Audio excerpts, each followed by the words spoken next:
Good evening, good evening, good evening, a very good evening to all. क्या हाल है भाई आप लोगों के? बढ़िया, फर्स्ट क्लास, शानदार, जानदार, एकदम झकास। A very good evening Raman, Nitish, Rahul, Madhu, Dhiru, Anubhav. A very good evening to all. कैसे हो भाई आप सभी? एकदम अल्टीमेट मौज में? हम्म। क्यों भाई? एकदम अल्टीमेट मौज में हो कि नहीं हो? ये बताओ। हैं? बढ़िया, शानदार मौज आ रही है आपकी? क्यों भाई? एकदम झकास वाली, अल्टीमेट। भैया अल्टीमेट मौज आनी चाहिए, और क्या जीवन में। हाँ, जीवन में सुख शांति होनी चाहिए, शरीर स्वस्थ होना चाहिए, है ना। मन शुद्ध होना चाहिए, तन शुद्ध होना चाहिए, और दिमाग शांत होना चाहिए। बस। हाँ जी। ना तो किसी के लिए मन में कोई गिला होना चाहिए, ना शिकवा। और आपके कर्म ऐसे होने चाहिए कि सामने वाले के मन में भी आपके खिलाफ कोई गिला शिकवा ना हो। बस वही जीवन का स्वर्ग है, और क्या है जीवन में। जय माता दी, जय माता दी, जय माता दी। क्लास स्टार्ट हो चुकी है? क्लास स्टार्ट क्यों नहीं हुई? क्लास स्टार्ट है। तो हम लोग एनालिटिकल रीजनिंग पढ़ रहे हैं, और जब एनालिटिकल रीजनिंग के सारे टॉपिक पढ़ लेंगे, एनालिटिकल रीजनिंग के जब हम सारे टॉपिक पढ़ लेंगे, फिर मैं आप लोगों को पता है क्या पढ़ाऊंगा? फिर मैं आप लोगों को पढ़ाऊंगा पीवाईक्यू। एनालिटिकल रीजनिंग के पीवाईक्यू क्वेश्चंस की प्रैक्टिस करेंगे हम, प्रीवियस ईयर क्वेश्चंस की। फिलहाल तो हम टॉपिक वाइज क्वेश्चंस कर रहे हैं, प्रैक्टिस सेट कर रहे हैं। फिर मैं मिक्स्ड क्वेश्चंस की प्रैक्टिस कराऊंगा आपको, मिक्स क्वेश्चंस, पीवाईक्यू के क्वेश्चंस की। सादर प्रणाम, जय माता दी। मैथ्स स्पेशल 38 में एडवांस मैथ का लेक्चर रुक रुक कर चल रहा है, बात करके ठीक करा दीजिए please sir. Okay. Math special 38 में एडवांस मैथ का लेक्चर, ओके ठीक है। आपकी कंप्लेन हम ऊपर कर देते हैं, एक बार हमारी जो टेक्निकल टीम है वो इससे रूबरू हो जाएगी कि क्या परेशानी है। हाँ जी। मैथ्स स्पेशल 38 बैच में एडवांस मैथ का लेक्चर रुक रुक कर चल रहा है। एक बच्चे का कंप्लेन आ रहा है, तो एक बार चेक कर लेना कि इसी बच्चे की दिक्कत है या एक्चुअल में कोई प्रॉब्लम है। चलिए साहब, तो आज आज आज हम टॉपिक पढ़ने वाले हैं statement and conclusion. Statement and, अरे अरे अरे अरे अरे, आज जो टॉपिक होगा वो होगा statement and conclusion. Statement and conclusion का मतलब है, स्टेटमेंट एंड कंक्लूजन का मतलब है कथन और निष्कर्ष। स्टेटमेंट एंड कंक्लूजन का मतलब है कथन और निष्कर्ष। कथन और निष्कर्ष, स्टेटमेंट कंक्लूजन यानी कि कथन और निष्कर्ष मेरे भाई। ठीक है जी, कथन और निष्कर्ष, कथन और निष्कर्ष, कथन और निष्कर्ष।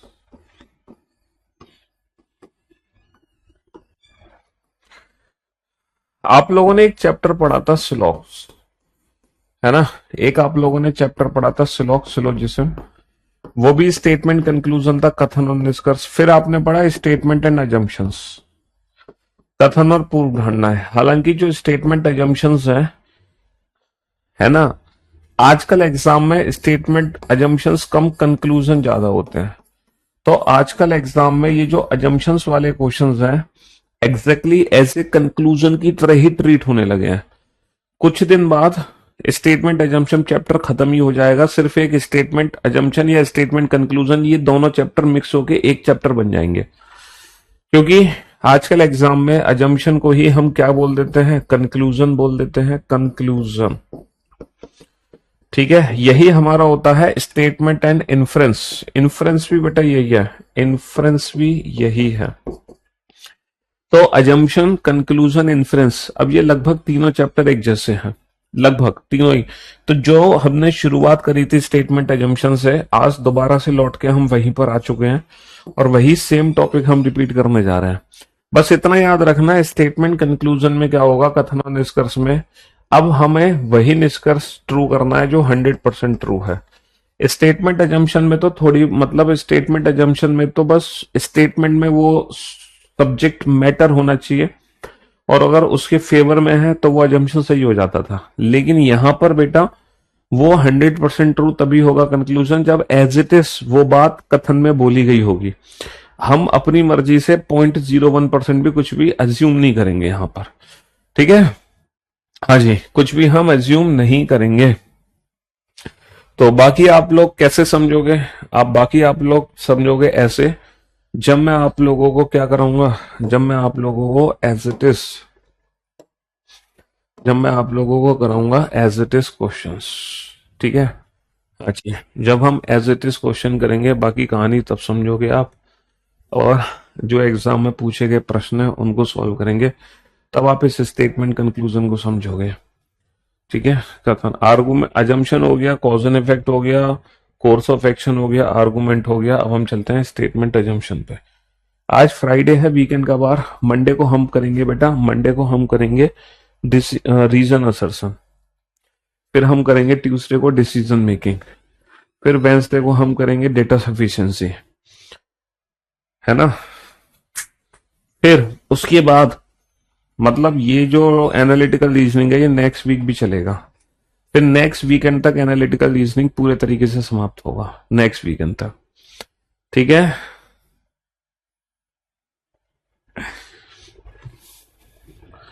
रीजनिंग नहीं पढ़ा था तो बहुत क्वेश्चन सॉल्व कर लेता था, अब पढ़ लिया हूं तो बहुत कंफ्यूज हो रहा हूं। पता है क्यों? क्योंकि तुमने रिवीजन नहीं किया है, तुमने क्लास के क्वेश्चंस की प्रैक्टिस नहीं की है, इसलिए तुम कंफ्यूज हो रहे हो। पहले तुम रिवीजन करो और क्लास के क्वेश्चंस की प्रैक्टिस करो, उसके बाद तुम अलग से कहीं प्रैक्टिस करना। तो तुम्हें रिवीजन और क्लास के क्वेश्चंस की क्या जरूरत है? प्रैक्टिस की रिक्वायरमेंट है। रिवीजन और क्लास क्वेश्चंस की प्रैक्टिस करो, फिर देखो, फिर सारी चीजें एकदम परफेक्ट हो जाएंगी। तो बेटा मुंबई और जाफरा के बीच जो सड़क की दूरी है पहले 900 किलोमीटर थी। मुंबई और जाफरा के बीच की जो सड़क दूरी है, मुंबई और जाफरा के बीच की जो सड़क दूरी है, मुंबई और जाफरा के बीच की जो सड़क दूरी है पहले कितनी थी? पहले वो 900 किलोमीटर थी, जो समुद्र द्वारा 280 किलोमीटर घट जाएगी और यह साल में 7.92 करोड़ रुपए के ईंधन की बचत करेगा। भैया इतने करोड़ रुपए का जो ईंधन है वो तुम्हारा सेव होगा। 7 लगभग 8 करोड़ रुपए का ईंधन तुम्हारा बचेगा, लगभग 8 करोड़ रुपए का ईंधन तुम्हारा बचेगा, क्योंकि वो जो दूरी हम सड़क के द्वारा तय करते थे वो दूरी समुद्र के द्वारा 280 किलोमीटर घट जाएगी। तो transportation by sea is cheaper than that by road. सड़क की तुलना में समुद्र द्वारा परिवहन सस्ता है। अच्छा ये बताओ, क्या परिवहन का कोई जिक्र हुआ है कि जो ट्रांसपोर्टेशन है क्या किस में महंगा है किस में सस्ता? क्या स्टेटमेंट में कहीं भी जिक्र है? और बेटा दूरी घटने का मतलब ये नहीं है कि तुम्हारे जो किराया है वो भी कम होगा।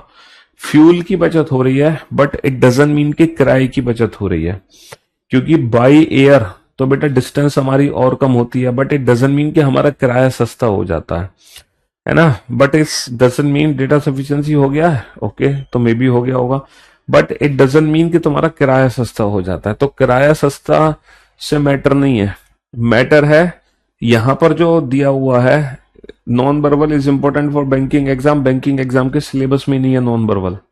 बैंकिंग एग्जाम में रीजनिंग के सिर्फ 19 चैप्टर हैं, 46 में से सिर्फ 19 चैप्टर। हाँ वो कौन से चैप्टर है? जब ये बैच शुरू हुआ था तो पहली क्लास में मैंने आपको बताया था फर्स्ट डे कि बैंकिंग में वो कौन कौन से 19 चैप्टर आते हैं। यूपी पुलिस में आते हैं क्वेश्चन, क्यों नहीं आते ये वाले? बिल्कुल आते हैं यूपी पुलिस में ये वाले क्वेश्चन। हाँ तो मैं आपसे क्या कह रहा था कि ट्रांसपोर्टेशन का जिक्र कहीं नहीं है, सिर्फ और सिर्फ किसकी बात हो रही है? 8 करोड़ रुपए ईंधन की बात हो रही है, लेकिन ट्रांसपोर्टेशन समुद्र से सस्ता है महंगा है इसका जिक्र ही नहीं है। यहां पर हमें कंक्लूजन बताना है, यानी कि वो कंक्लूजन सही है जो डायरेक्टली स्टेटमेंट से निकला है बिना कुछ हेरा फेरी किए। ईंधन को बहुत बड़ी मात्रा में बचाना आवश्यक है, ये सही बात है। Fuel must be saved to the greatest extent. ईंधन को बहुत बड़ी मात्रा में बचाना आवश्यक है। यही वो कहना चाह रहे हैं कथन में कि भैया 8 करोड़ रुपए का ईंधन बचेगा। इसका मतलब उनका पूरा पूरा जोर है कि ईंधन को, हाँ हाँ तरुण, बिल्कुल तरुण सेन, ईंधन को बहुत बड़ी मात्रा में बचाना बहुत आवश्यक है। SSCreasoning.com जो वेबसाइट है वो बंद हो चुकी है किसी सिक्योरिटी रीजन से, कुछ टेक्निकल रीजन से। अब तो जो आप लोगों के टेस्ट हैं वो करियर लैब पर ही होते हैं।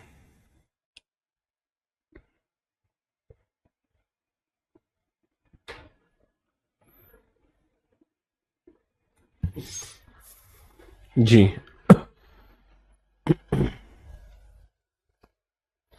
नेक्स्ट, स्वदेशी कच्चे तेल के उत्पादन की तुलना में घरेलू मांग तेजी से बढ़ती जा रही है। हाँ, घरेलू मांग तेजी, domestic demand has been increasing faster than the production of indigenous crude oil. मतलब भैया डिमांड बहुत तेजी से बढ़ रही है, डिमांड बहुत तेजी से बढ़ रही है, बहुत तेजी से। अब क्या करें हम, क्या करें? कच्चे तेल का आयात करना चाहिए, ये कह रहे हैं कि प्रोडक्शन बढ़ा दो। बिल्कुल सही बात है, अगर डिमांड बढ़ रही है तो प्रोडक्शन भी बढ़ा दो, बिल्कुल सही है, इसमें कोई दिक्कत नहीं है। भैया अगर डिमांड बढ़ रही है तो प्रोडक्शन भी बढ़ा दो, बिल्कुल सही बात है। कह रहे हैं domestic demand should be reduced, ये कह रहे हैं डिमांड बढ़ रही है तो डिमांड को कम कर दो। डिमांड अगर बढ़ रही है तो डिमांड को कम कर दो, ये भी सही बात है। भैया अगर डिमांड बढ़ रही है और तुम्हारे पास इतनी सप्लाई नहीं है तो तुम डिमांड को कम कर दो, अगर तुम्हारे पास सप्लाई नहीं है तो तुम डिमांड को कम कर दो, दोनों बातें सही है। लेकिन यहां पर एक छोटी सी प्रॉब्लम है, अगर मान लो डिमांड बढ़ रही है तो इस चीज को दो तरीके से संतुलित किया जा सकता है। कैसे? या तो दो तरीके से संतुलित कर सकते हैं इस चीज को, या तो तुम प्रोडक्शन बढ़ा दो या तुम डिमांड ही कम कर दो। अगर डिमांड बढ़ रही है तो इस इक्वेशन को दो तरीके से संतुलित किया जा सकता है, या तो तुम प्रोडक्शन बढ़ा दो या फिर डिमांड कम कर दो। तुम दोनों काम एक साथ नहीं कर सकते। तुम कह रहे हो एक तरफ तो प्रोडक्शन भी बढ़ा देंगे हम, दूसरी तरफ कह रहे हो तुम डिमांड भी कम कर दोगे। अगर तुम ये दोनों काम एक साथ कर लोगे तो तुम फंस जाओगे, ये कॉम्प्लीमेंट्री पेयर है। तो इन दोनों में से एक ही वाक्य सच हो सकता है। अगर मान लो ईदर और वाला ऑप्शन नहीं दिया होगा तब हम ऑप्शन चूज करेंगे ऑप्शन सी। अगर ये वाला विकल्प यहाँ पे ना होता तो हम ऑप्शन सी चूज करते। तो अगर बेटा अगर डिमांड बढ़ रही है तो या तो तुम्हें प्रोडक्शन बढ़ाना पड़ेगा या डिमांड को कम करना पड़ेगा, दोनों में से कोई एक काम करना पड़ेगा। दोनों काम एक साथ नहीं कर सकते, दोनों में से कोई एक काम करना पड़ेगा। हाँ जी, RPF कांस्टेबल का पेपर देने गया था सर, 35 में से 34 आंसर सही किए हैं, बस एक गलत हो गया, वो भी सीटिंग अरेंजमेंट का। Sir you are great, great job. जो मैंने यूट्यूब पे प्रैक्टिस कराई थी रेलवे वाली, वो प्रैक्टिस आपके कुछ काम आई कि नहीं आई, ये बताओ तो।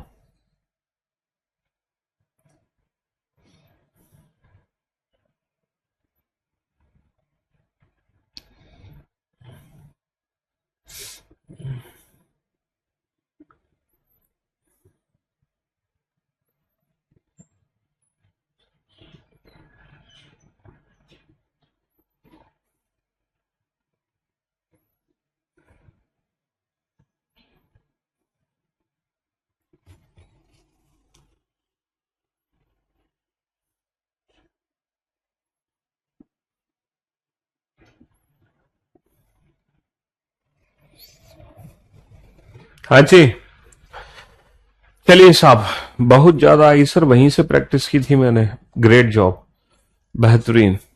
सभी संगठित व्यक्ति विश्राम का समय पाते हैं, सुनीता अपने बहुत व्यस्त कार्यक्रम के बावजूद विश्राम के लिए समय निकाल लेती है। देखो जितने भी ऑर्गेनाइज्ड पर्सन है ना, वो अपने लिए रेस्ट का टाइम जरूर निकालते हैं, तभी तो उनको ऑर्गेनाइज्ड पर्सन बोला जा रहा है। सुबह दोपहर शाम दिन भर लगे हुए हैं पागलों की तरह, ना खाने का होश है ना पीने का होश है, तो वो पर्सन ऑर्गेनाइज नहीं होते। जो पर्सन सुबह से शाम तक बिजी हैं लेकिन प्रॉपर ब्रेकफास्ट कर रहे हैं, लंच कर रहे हैं, डिनर कर रहे हैं, वो ऑर्गेनाइज्ड पर्सन होते हैं। तो सुनीता वही है, an organise person. Sorry Sunita नहीं, हाँ ये कह रहे हैं कि जितने भी ऑर्गेनाइज पर्सन है सारे लोग ये काम करते हैं। चलिए साहब, कंक्लूजन है Sunita is an organise person. Sunita अपने बहुत व्यस्त कार्यक्रम के बावजूद विश्राम के लिए समय निकाल लेती है। देखो सुनीता का भी जो स्केड्यूल है वो बहुत बिजी है, लेकिन उसके बावजूद भी वो अपने लिए समय निकाल रही है। इसका मतलब Sunita is an organise person. दूसरा है, Sunita is an industrious person. Sunita अगर इतना बिजी स्केड्यूल है तो बाय डिफॉल्ट सुनीता एक इंडस्ट्रियस पर्सन है। सुनीता एक मेहनती इंसान है, ऑब्वियस सी बात है। सुनीता एक मेहनती इंसान है, ऑब्वियस सी बात है। सुनीता एक मेहनती इंसान है। अगर सुनीता का बिजी स्केड्यूल है फिर वो समय निकाल रही है ना, तो सुनीता तो बाय डिफॉल्ट एक मेहनती इंसान है ही। उसमें तो कोई दोहराया है ही नहीं, इसमें तो कोई दोहराया है ही नहीं। ठीक है ना। हम्म।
हाँ जी, तो मेरे दोस्तों, मेरे भाइयों, क्वेश्चन क्या है?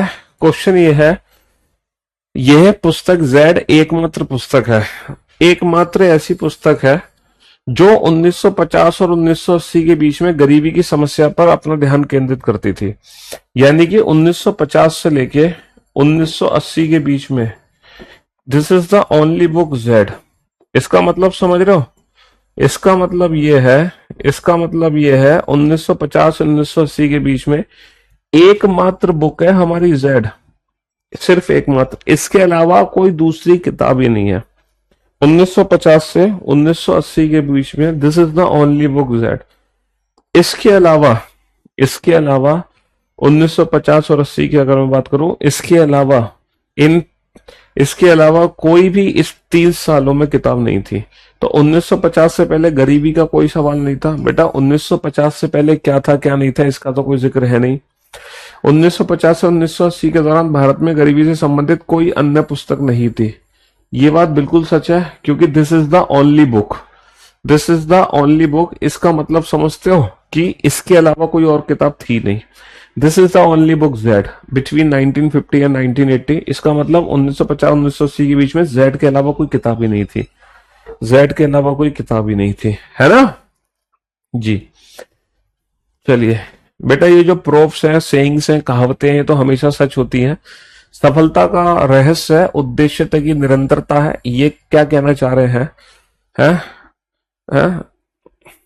रस्सी आवत जाते सिल पे पड़त निशान, वो वाली कहावत सुनिए कि रस्सी जब आती जाती है तो सिल पे निशान पड़ जाता है, कुएं से जब रस्सी चढ़ती निकलती है। तो मतलब ये कहते हैं कि अगर हम रेगुलर बेसिस पे कंसिस्टेंसी के साथ अगर कोई काम करते हैं तो दुनिया का कोई भी काम असंभव नहीं है, कुछ भी दुनिया में असंभव नहीं है अगर हमारे अंदर कंसिस्टेंसी और रेगुलरिटी है तो। बस वही बात यहाँ कह रहे हैं, रोज के टपकने से पत्थर भी घिस जाते हैं, constant tripping wears the stone.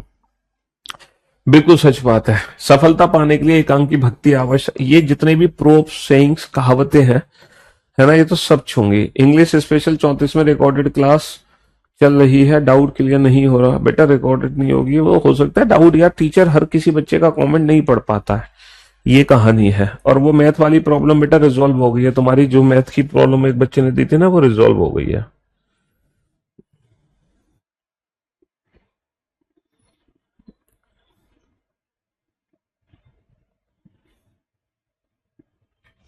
Math वाली प्रॉब्लम रिजॉल्व हो गई है।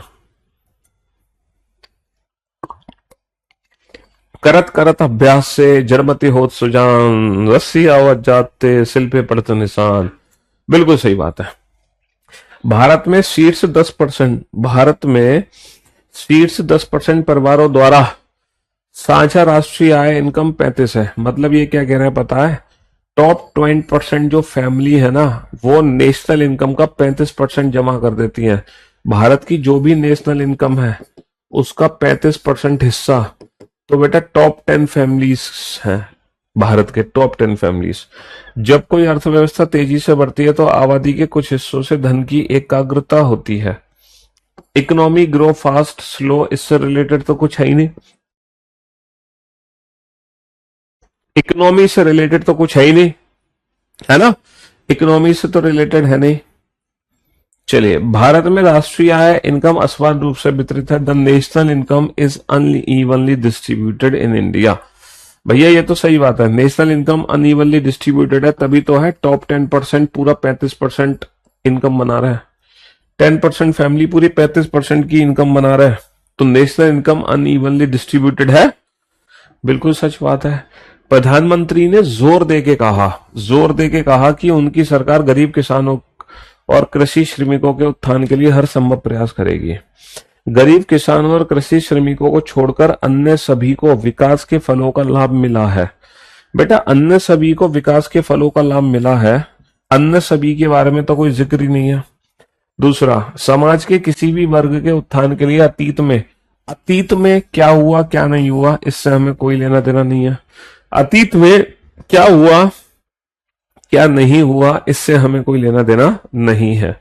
निष्कर्ष बेटा वो सही होंगे जो डायरेक्टली स्टेटमेंट से निकले होंगे, डायरेक्टली स्टेटमेंट से, समझ रहे हो। आप कथन को अच्छे से पढ़ो, रीडिंग स्किल्स अपनी इंप्रूव करो। आप लोगों की ना रीडिंग स्किल्स इंप्रूव नहीं है, आप ना सेंटेंस पढ़ ही नहीं पाते हैं।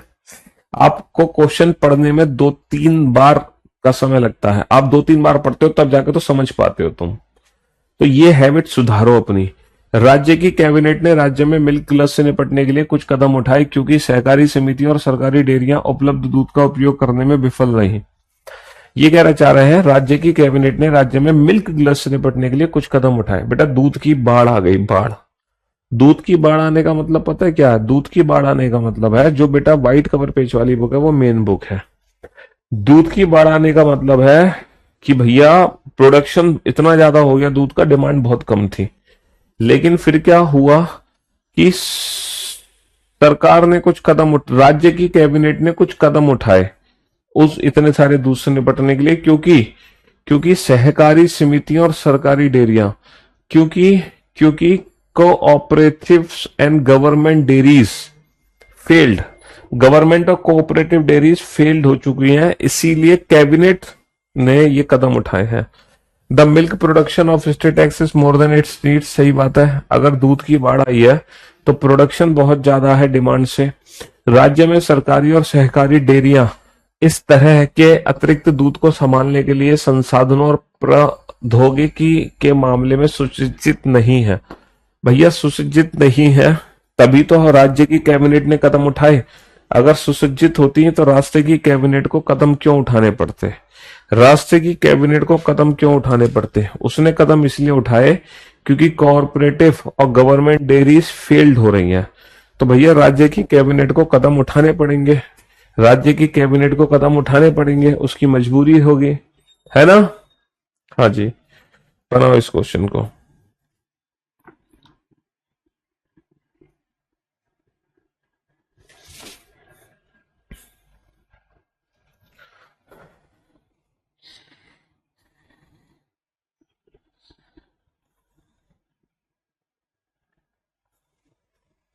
जल्दी से बनाओ।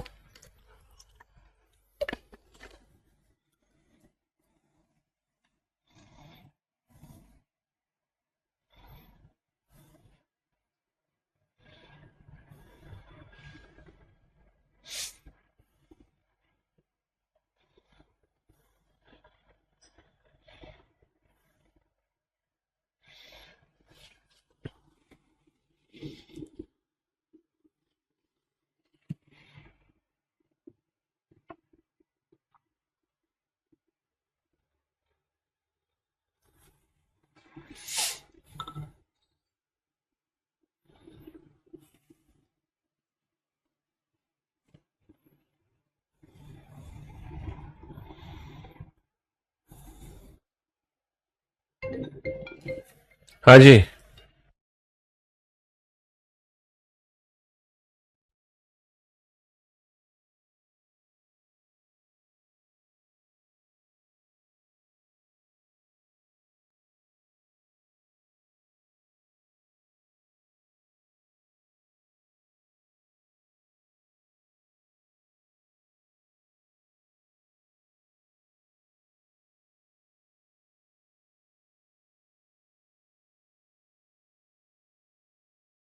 हाँ जी।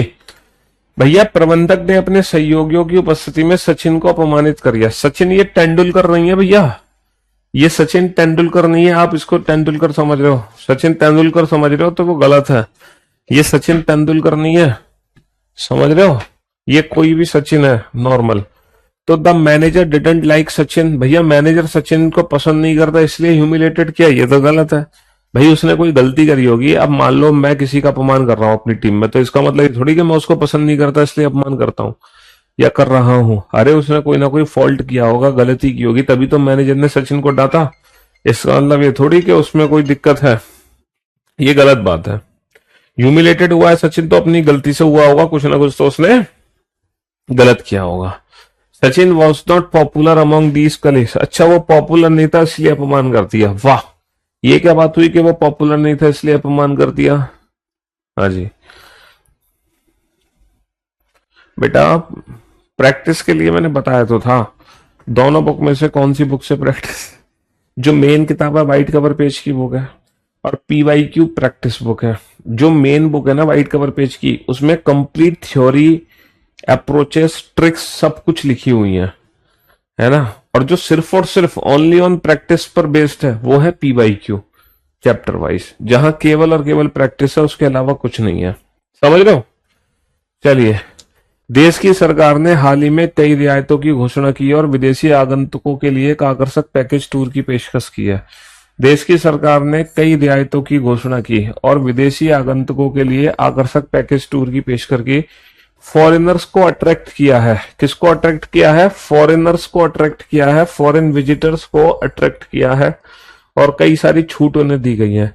Now more number of foreign visitors will visit the country, सही बात है। जब उनको आकर्षक पैकेज मिलेगा तो मोर नंबर्स ऑफ फॉरेन विजिटर्स आएंगे। एक्स देश की सरकार पर्यटकों को आकर्षित करने में गंभीर प्रतीत होती है, सही बात है बेटा। जो सरकार है वो सीरियस है, तभी तो ये ऑफर दे रही है, वरना वो ऑफर क्यों देती? सम्मेलन में केवल, हाँ इस वाले क्वेश्चन को अच्छे से पढ़ो और समझो जल्दी से, क्योंकि ये क्वेश्चन यूपीएससी के एग्जाम में पूछा गया है, तो इसीलिए इसको अच्छे से पढ़ो, समझो क्या लिखा है। सम्मेलन में केवल अच्छे गायक ही आमंत्रित हैं, मीठी आवाज के बिना कोई भी अच्छा गायक नहीं है। इसका मतलब यह है सम्मेलन में केवल अच्छे गायक हैं, और जितने भी अच्छे गायक हैं सबकी बाय डिफॉल्ट मीठी आवाज है। इसका मतलब सम्मेलन में जितने भी गायक हैं उनकी सबकी मीठी आवाज होगी, मधुर आवाज होगी। तो सम्मेलन में आमंत्रित सभी गायकों की मधुर आवाज है। ऑब्वियस सी बात है, सम्मेलन में आमंत्रित सभी गायकों की मधुर आवाज इसलिए है क्योंकि सम्मेलन में केवल अच्छे गायक ही आमंत्रित हैं और हर अच्छे गायक की जो आवाज है वो मधुर है ना। जिन गायकों की मधुर आवाज नहीं है उन्हें सम्मेलन में आमंत्रित नहीं किया गया। सही बात है, क्योंकि सम्मेलन में केवल केवल अच्छे गायक ही आमंत्रित है, इसके अलावा कोई और आमंत्रित नहीं है। इसके अलावा कोई और आमंत्रित नहीं है, कोई और आमंत्रित नहीं है।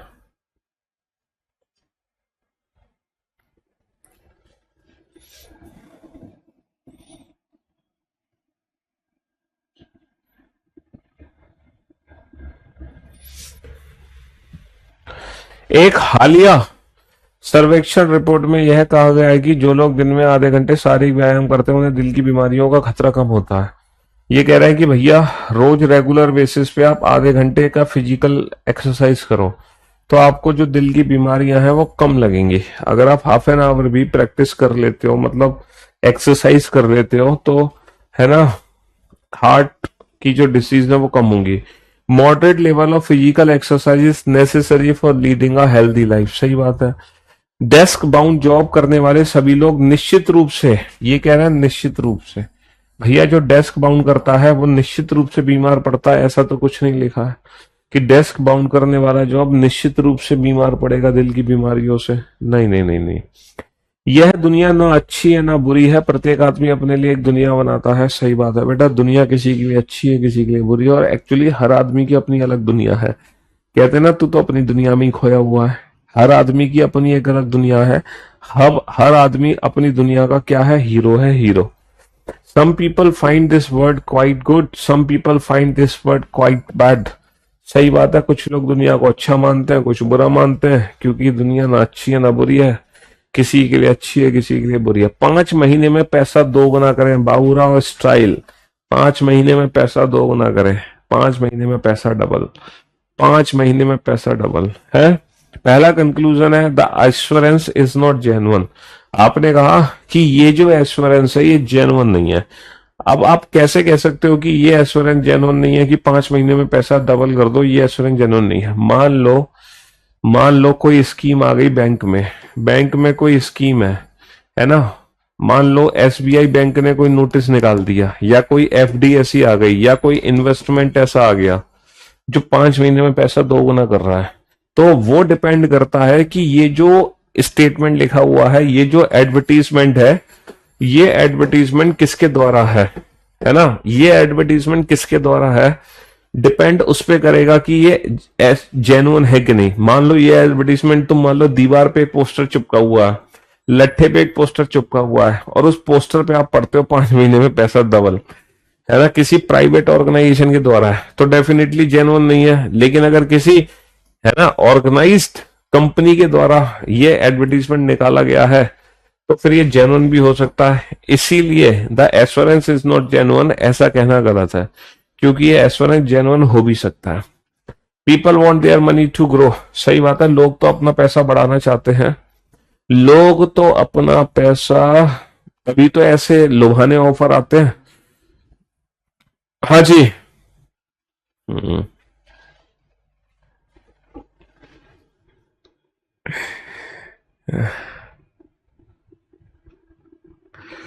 बड़े दिनों बाद गुरुजी की याद आ गई।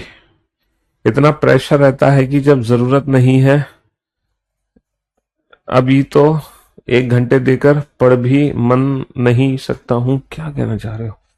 कंपनी एक्स में गुणवत्ता और नवीनतम डिजाइन के विनिर्माण कैमरों का रिकॉर्ड है, ताकि आप मौसम की स्थिति के बावजूद एक भी शॉट को खराब ना करें। एक कंपनी एक्स है, उसने बेहतरीन क्वालिटी का नवीनतम डिजाइन के आधार पे एक कैमरा लॉन्च करा है, और ऐसा कैमरा लॉन्च करा है ताकि आपका एक भी शॉट बेकार ना हो, ताकि आपका एक भी जो शॉट है वो बेकार ना हो। तो पहला कंक्लूजन है, no other company except X is reputed in the camera industry.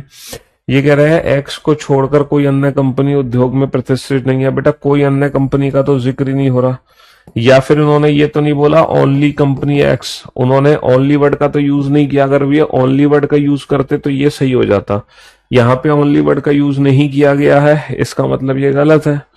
कोई भी कैमरा एक्स के साथ स्वीकार्य शॉट ले सकता है, सही बात है।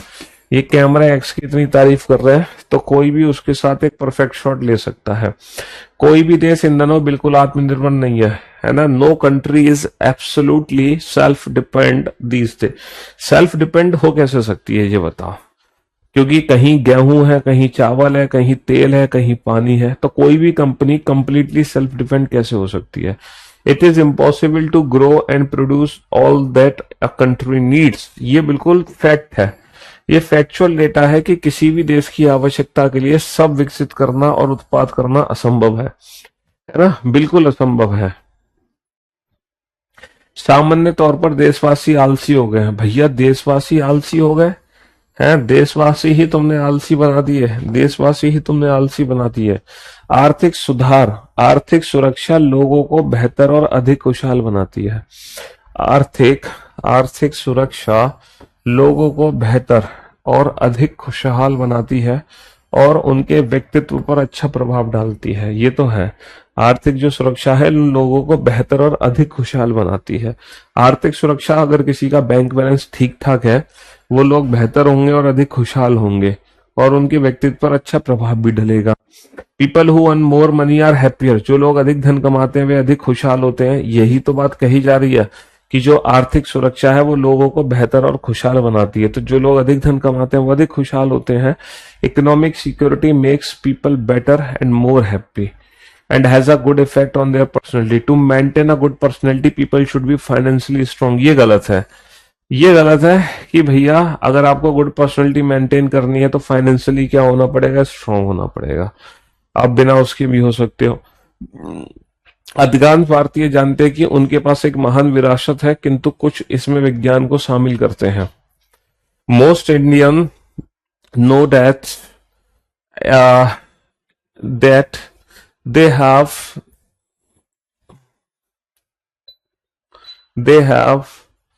have a great heritage, but few include science in this. Many Indians believe that science has made India heritage great. सही बात है। कई भारतीय मानते हैं कि विज्ञान ने भारतीय को विरासत महान बनाया, क्योंकि उसमें लिखा हुआ था ना, कई साइंस को इन्वॉल्व करते हैं। कई भारतीय नहीं जानते कि भारत के पास महान वैज्ञानिक विरासत है। ये भी सही बात है। कई नहीं जानते कि भारत के पास महान वैज्ञानिक विरासत है, क्योंकि कुछ तो उनमें से कुछ ही तो मानते हैं, किंतु कुछ मानते हैं कि विज्ञान शामिल है। सभी को नहीं पता विज्ञान के बारे में। भारत में एक दशक पूर्व की अपेक्षा अब कहीं अधिक दोपहिया वाहनों का निर्माण हो रहा है। इनकी गुणवत्ता में अधिक सुधार हुआ है। ओके, हम दोपहिया वाहनों को we are exporting two wheelers, है ना, और एक्सपोर्ट इंपोर्ट से रिलेटेड तो कुछ इसमें दिया ही नहीं है। Our two-wheeler industry has made commendable progress. ये तो सही बात है, प्रोग्रेस हुई है। साफ साफ लिखा है, India is now manufacturing more two-wheelers than it was a decade ago, है ना। Their quality has also improved a lot. चलिए साहब, नेक्स्ट। धर्म शाश्वत शांति प्रदान करने के उपाय प्रदान करते हैं। धर्म शाश्वत शांति, अगर कोई व्यक्ति धर्म को फॉलो करता है तो एक मानसिक शांति बनी रहती है। अगर धर्म को हम फॉलो करते हैं तो हमारा मानसिक संतुलन बना रहता है, मानसिक शांति बनी रहती है। पहला निष्कर्ष है, धर्म समृद्ध जीवन सुनिश्चित करते हैं। धर्म समृद्ध जीवन सुनिश्चित करते हैं ऐसा तो नहीं लिखा हुआ। धर्म मानसिक शांति दे रहा है, बट समृद्ध जीवन सुनिश्चित कर रहा है, उसके लिए तो तुम्हें कमाना पड़ेगा। धर्म निर्धनता समाप्ति में लोगों की सहायता करते हैं। निर्धनता समाप्ति में लोगों की सहायता करते हैं ऐसा भी कहीं नहीं लिखा। निर्धनता समाप्ति में लोगों की सहायता करते हैं ऐसा भी कहीं नहीं लिखा है। हाँ जी। एक गोल्फ क्लब के सभी सदस्य क्रियाशील गोल्फ खिलाड़ी हैं, परंतु वे सभी धनवान हैं। सुश्री वाई भी सदस्य है। गोल्फ का मेंबर तो बेटा ऑलरेडी धनवान होगा ही इज अ गोल्फर, है ना। वाई, सुश्री वाई भी सदस्य है। सुश्री का तो मतलब शी हो गया भाई, और यहाँ पे एल है, ये तो मिस्टेक है इसमें, है शी होगा ना, she is a golf keeper. Obvious सी बात है, अगर वो मेंबर है, क्रियाशील मेंबर है। शी इज रिच, सही बात है, गोल्फ मेंबर है तो वो रिच भी है, गोल्फ मेंबर तो वो रिच भी है। तो स्टेटमेंट कंक्लूजन में बेटा यही है, ज्यादा कुछ है नहीं। बाकी जब हम PYQ क्वेश्चंस की प्रैक्टिस करेंगे तो आपको बेहतर चीजें समझ आएंगी, बेहतर तरीके से। और आज क्योंकि वीकेंड का वार है, फ्राइडे, तो आज के लिए सिर्फ इतना ही रखते हैं। और वैसे भी इसमें इससे ज्यादा कुछ है भी नहीं, समझ रहे हो। तो अब हमारी जो नेक्स्ट क्लास होगी वो मंडे को होगी रीजन असर्शन की, ट्यूसडे को होगी डिसीजन मेकिंग की, ठीक है। उसके बाद वेंसडे को मैं आपको पीवाईक्यू स्टेटमेंट्स की सारी मिक्स प्रैक्टिस करा दूंगा। और फिर वेंसडे को ही आप लोगों का एप्लीकेशन पे स्टेटमेंट की practice set, PYQ practice set, test PDF, class question, class PDF, ये अपलोड होंगी थर्सडे को, ठीक है। तो आज के लिए सिर्फ इतना ही रखते हैं। Love you guys, love you all, goodbye, thank you so much, take care, शुक्रिया, धन्यवाद। मिलते हैं आपसे सीधा मंडे को। Love you all.